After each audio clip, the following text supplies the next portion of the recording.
September 1 என்னோடய annual வெக்கேஷன்லாம் முடிச்சுட்டு நான் வீட்டில் இருந்து துபாய்க்கு கிளம்புற டே.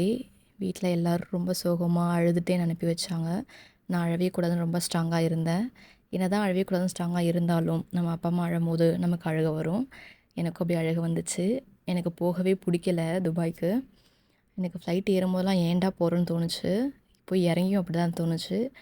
ஆனால் நான் என்ன சொல்லி என் மனசை தேற்றிக்கிட்டேன், என் மனசை மாற்றிக்கிட்டேன், இல்லை அக்செப்ட் பண்ணிக்கிட்டேன் அப்படின்னா, ஒரு காலத்தில் இங்கே வரத்துக்கு நான் ரொம்ப ரொம்ப ரொம்ப கஷ்டப்பட்டேன்.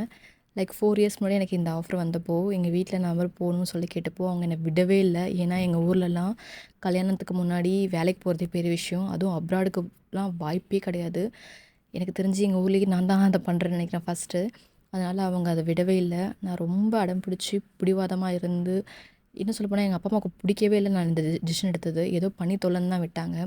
அவ்வளோ ஃபைட் பண்ணி நான் இங்கே வந்து இந்த வேலையை பார்த்து நான் சம்பாரித்து எனக்கு பிடிச்சது என் பேரை நான் மேக் பண்ணிகிட்ருக்கேன்னா, அப்போது இந்த எமோஷன்ஸ்க்கு இடம் கொடுத்து இதை நான் பின்வாங்கிடக்கூடாதுன்னு சொல்லி நான் என் மனசை தேத்திக்கிட்டு ஃபஸ்ட்டு வந்து ஒரு 2 நாள் சோகமாக இருந்துச்சு. 3ஆவது நாள்லேருந்து I am back to normal. நீங்கள் ஊருக்கு போய் இல்லை போகும்பொழுது எந்த ஒரு விஷயத்த நினச்சி நீங்கள் உங்களை சமாதானப்படுத்திப்பீங்க?